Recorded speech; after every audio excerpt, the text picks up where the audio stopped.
जी, आज हम उपनिषदों के 4 महावाक्यों के बारे में पढ़ेंगे।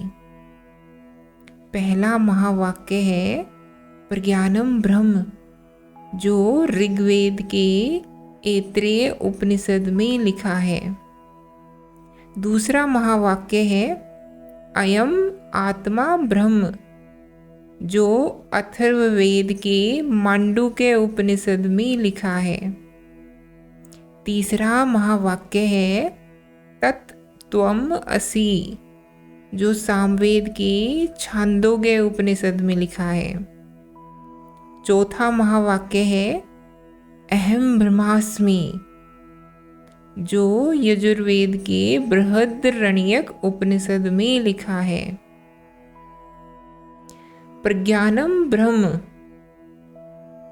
ज्ञान का अर्थ होता है टुकड़े टुकड़े करके संसार की जानकारी हासिल करना। संसार के किसी टुकड़े को जान लिया, उसका नाम है ज्ञान। मन ऐसे असंख्य टुकड़ों से घिरा रहता है। जब ध्यान में इनमें से किसी भी अंश को देखा जाता है और ध्यान की शुरुआत गहरे विचार से की जाती है, जब गहरे रूप से विचार किया जाता है, तब जल्दी ही विचार निर्विचार में तब्दील हो जाता है। टुकड़े की सीमाएं हटने लगती हैं और उसके नीचे का जो आधार है वो दिखाई देने लग जाता है। वो आधार किसी एक टुकड़े का नहीं होता। ये ऐसे ही है जैसे आप एक पत्ती को समझना चाहें और उसे समझते समझते जड़ तक पहुंच जाएं। तो जड़ किसी एक पत्ती की नहीं होती है। फिर आप पाते हैं कि सारी पत्तियां, टहनियां, डालियां, फूल उसी जड़ से निकल रहे हैं। ज्ञान का अर्थ है पत्ते का विश्लेषण करना, पत्ती की विवेचना करना। प्रज्ञान का अर्थ है मूल तक ही पहुंच जाना। समझ रहे हो? आंखें जहां तक देखती हैं उन्हें पत्तियां ही दिखाई देती हैं। आंखें सतह के ऊपर ऊपर ही देख पाती हैं। ज्ञान है आंखों का विषय। ब्रह्म को तो विचारातीत मौन में ही जाना जाता है, और जब वो विचारातीत मौन है तब जानने वाले भी तुम नहीं हो। ऐसे समझ लीजिए कि आंखें पत्ती को जानती हैं और जो तुम्हारा केंद्र है वही पत्ती के मूल को जान सकता है। तुम में आंखों की जो जगह है वही जगह वृक्ष में पत्ती की है, और तुम में जहाँ बोध है ठीक वहीं पर वृक्ष में जड़ है, मूल है। आँखों से पत्ती का रिश्ता है और बोध से मूल का रिश्ता है। आँखों से पत्ती का रिश्ता है और प्रज्ञान से ब्रह्म का रिश्ता है। ज्ञान से संसार का रिश्ता है और प्रज्ञान से सत्य का रिश्ता है। ये पहला महावाक्य हुआ, यानी प्रज्ञानम ब्रह्म। अयम आत्मा ब्रह्म, यह आत्मा ही ब्रह्म है। पहले में और दूसरे में संबंध साफ है। चारों महावाक्य एक ही सत्य की घोषणा कर रहे हैं।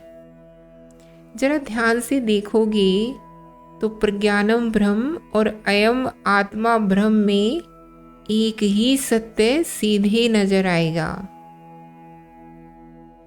हमने कहा आँखों से ज्ञान है, आँखों से संसार है, और जो तुम्हारा केंद्र है, जिसको अभी हम प्रज्ञान कह रहे थे, उसी प्रज्ञान को आत्मा भी कहा जाता है।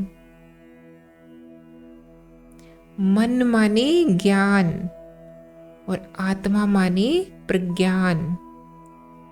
मन से विचारोगे और आत्मा से जानोगे। मन से जब भी देखोगे तो विचारना पड़ेगा। मन विचारने के अलावा कुछ नहीं कर सकता, और आत्मा विचारती नहीं है। वहाँ ज्ञान के लिए कोई जगह ही नहीं है। आत्मा ज्ञान अतीत है। अज्ञानी भी कह दो तो कोई बुराई नहीं है। गलत नहीं होगा अगर आत्मा को ज्ञानातीत कह दो या सीधे अज्ञानी भी कह दो, क्योंकि ज्ञान से आत्मा का कोई संबंध नहीं है। ज्ञान बहुत छोटी चीज है आत्मा के सामने। ज्ञान तो बस टुकड़ा है, हिस्सा है और बड़ा सीमित है। आत्मा जानती है, आत्मा सोचती नहीं है। तुम्हारे जीवन में जो कुछ भी ऐसा है जहाँ बिना सोचे जान लिया गया है और पुख्ता जान लिया गया है, संदेह की कोई संभावना नहीं है कि वही आत्मा है। जब कहा जा रहा है कि आत्मा ही ब्रह्म है, तो कहा जा रहा है कि बाहर के पूरे विस्तार का जो सत्य है, वही तुम्हारे व्यक्तिगत विस्तार का सत्य है। शरीर का संसार से जो रिश्ता है, आत्मा का ब्रह्म से ठीक वही रिश्ता है। एक है दोनों। तुम्हारे शरीर के बिना संसार नहीं है, एक है दोनों। बस दृष्टि का अंतर है, अलग अलग करके देखते हो। शरीर को जो जानने निकलेगा सत्य की राह पर, जो शरीर से शुरुआत करेगा, वो आत्मा तक पहुंच जाएगा। सत्य तक जाना है तुमको। तुमने अगर शरीर से शुरुआत करी तो आत्मा पर जा पहुंचोगे, और अगर तुमने संसार से शुरुआत करी तो ब्रह्म तक जा पहुंचोगे। पहुंचे एक ही बिंदु पर हो। सत्य जानना चाहते थे तो चले शरीर से तो आत्मा तक पहुंच गए, और चले शरीर से तो ब्रह्म तक पहुंच गए। पहुंचे एक ही जगह, अलग अलग नहीं पहुंचे। यह आत्मा ही ब्रह्म है। जो आत्मा को जानते हैं उन्हें आत्मा में और ब्रह्म में कोई अंतर नहीं दिखाई देता। लेकिन जो शरीर की दुनिया में जीते हैं, उन्हें शरीर में और संसार में सदा भेद दिखाई देता है। भेद ही नहीं, उन्हें शरीर और संसार में विरोध भी निरंतर दिखाई देता है। वो लगातार शरीर को बचाने की कोशिश में लगे रहते हैं। दुनिया से उनका रिश्ता हिंसा का रहता है। मैं कौन हूँ जिसे दुनिया को किसी तरह से अपने अनुरूप बनाना है, अन्यथा दुनिया मुझे खा जाएगी। मुझे माहौल को अपने अनुरूप ढालना है, अन्यथा मैं बचूंगा नहीं। उसकी सारी लड़ाई बस किसी तरीके से सर्वाइवल या जीवित रहने की होती है, सुरक्षा की होती है।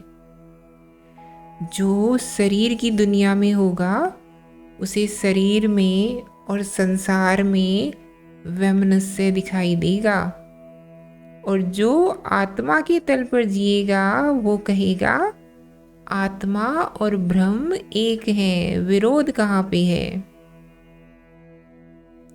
अब उसका संसार से भी रिश्ता प्रेम का होगा, हिंसा का नहीं होगा। स्वयं को शरीर मानोगे तो संसार से सदा डर में, विरोध में, लालच में, द्वैत में जियोगे। और अगर ध्यान में आत्मा तक उतर जाओगे तो फिर यही संसार प्रीतिकर हो जाएगा आपके लिए। अब ऐसा नहीं लगेगा जैसे दुनिया खाने को दौड़ी चली आ रही है। फिर आप बात बात पे झगड़ोगे नहीं।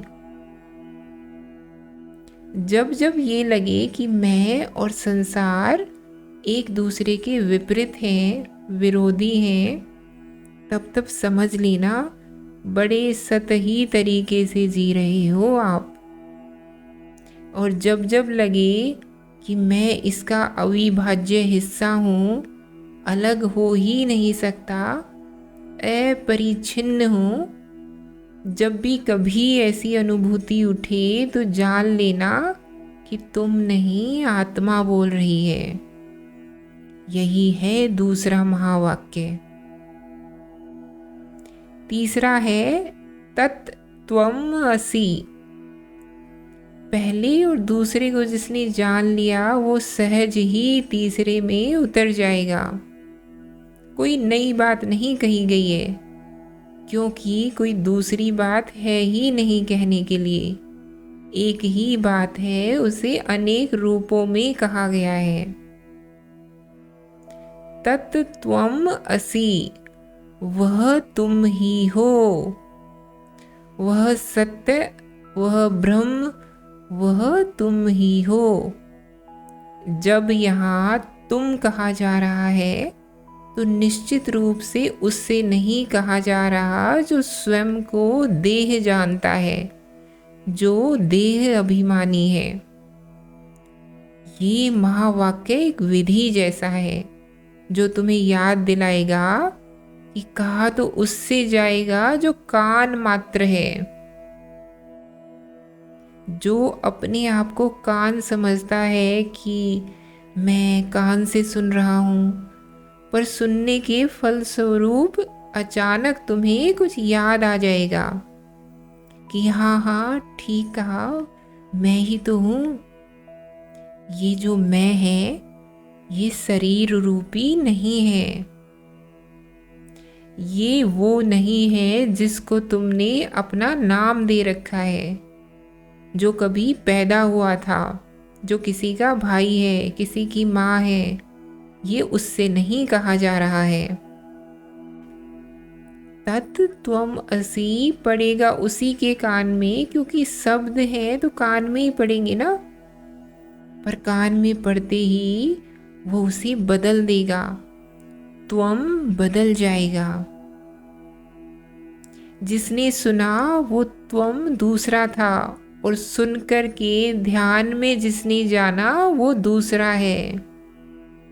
ये महावाक्य तत्त्वमसि समझ लो कि एक दवाई की तरह है, जिसको पीता रोगी है पर पीने के साथ ही स्वस्थ हो जाता है। त्वम कौन है इसमें, रोगी या वो जो स्वस्थ हो गया? वो जो स्वस्थ हो गया, वो जो अब आत्मा में केंद्रित हो गया। तत्त्वमसि, वो तुम हो, वो तुम हो। नहीं, तुम अपनी दिनचर्या में ऐसे नहीं जीते हो कि वो तुम हो। दिनचर्या तो तुम्हारी ऐसी ही रहती है जिसमें तुम सीमित शूद्र मानसिकता में काम करने वाले हो। पर कभी कोई आता है सामने, जैसे कि ये महावाक्य सामने आ गया, वैसे ही कभी घटनाएं सामने आती हैं, ग्रंथ सामने आते हैं, व्यक्ति सामने आते हैं, जिनके सामने आते ही बिजली सी कौंध जाती है और बिल्कुल स्पष्ट हो जाता है कि मैं ही तो हूँ। वो सत्य जिसको मैं लगातार खोज रहा हूँ, वो मैं ही तो हूँ। अपनी पूरी यात्रा का अंत मैं ही तो हूँ। अपनी आखिरी मंजिल मैं ही तो हूँ। वह से अनजाने का आभास होता है, वह से विस्तार का आभास होता है, वह से उसका आभास होता है जिस तक तुम अभी पहुँचे नहीं हो, जो तुम्हारा सपना है, जिसको तुम जानते नहीं लेकिन जिसकी तरफ बढ़ते ही चले जाते हो। वह से उसका आभास है जो तुम्हारी सारी बेचैनी के लिए जिम्मेदार है, जो तुम्हें मिला नहीं है और तुम बेचैन हो कि किसी तरह मिल जाए। महावाक्य तुमसे कह रहा है, वो तुम ही हो। अपना अनुसंधान करो, स्वयं को जान लो, बाहर नहीं मिलेगा वो। तुम ही हो अपनी यात्रा की मंजिल, और कहीं मंजिल नहीं है। तुम्हारा सफर तुम ही से शुरू हुआ है और तुम ही पर खत्म होगा। तत्त्वम् असि। फिर आता है जो इन चारों वाक्यों में भी शिखर वाक्य है, यानी अहम ब्रह्मास्मि। ये महावाक्य कम है, उत्सव ज्यादा है। पहले तीनों महावाक्य तुमसे कह रहे थे कि दो तल हैं। पहले में कहा तुमसे कि ज्ञान है और प्रज्ञान भी है। दूसरे में भी तुमसे यही कहा गया कि सत्य है और संसार भी है। और तीसरे में तुमसे कहा गया कि जिसे तुम खोज रहे थे वो तुम हो। अब चौथा जो है वो दोनों तालों को एक कर देता है। अब कोई भेद नहीं रहा। मैं यानी अहम और मेरा अहम अब बैठ गया है जाकर के ब्रह्म की गोद में। दोनों दुनिया एक हो गई हैं। शरीर है पर शरीर अब शरीर नहीं रहा, ब्रह्म हो गया। अहम ब्रह्मास्मि। अहम तो मैं था सदा से, पर वो अहम संयुक्त किससे था? छोटे छोटे टुकड़ों से, अंशों से, संसार से, शरीर से। ये अहम इन सब से संयुक्त था। अहम अब भी है, पर अब वो अहम दैवीय है। अब वो अहम ब्रह्म से जुड़ गया है, विलीन हो गया है ब्रह्म में, कहीं देखने को नहीं मिलता। अब कोई मुझसे ये ना कहे कि मन है तो संसार और सत्य है तो ब्रह्म, ना। अब दो वाक्य कहने की जरूरत नहीं है। अब तो मन भी आत्मा है और संसार भी सत्य है, यानी अहम ब्रह्मास्मि। अब कोई मुझसे ना कहे कि इसका निषेध करना है और इस तरफ को जाओ। अब कोई ये ना कहे। अब कोई ये ना कहे कि दो राहें हैं और दोनों राहों पर अलग अलग यात्राएं हैं, किस राह पर जाऊं?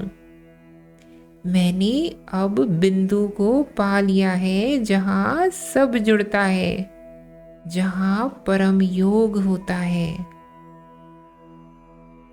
अहम का तल ब्रह्म से जाकर के मिल गया है। वो जो सबसे ज्यादा तिरस्कृत था, नीचे से नीचे दुख का कारण था, वो अब जाकर के आनंद में समा गया है। अहम जो मेरी बीमारी थी, वो अहम परम स्वास्थ्य में घुल गया है। रोग स्वास्थ्य में विलीन हो गया है। अब कोई मुझसे ये ना कहे कि देखो ऐसा करोगे तो रोग लग जाएगा। हाँ, हमें रोग लगा था, अहम रोग है, पर मेरा रोग अब योग हो गया है।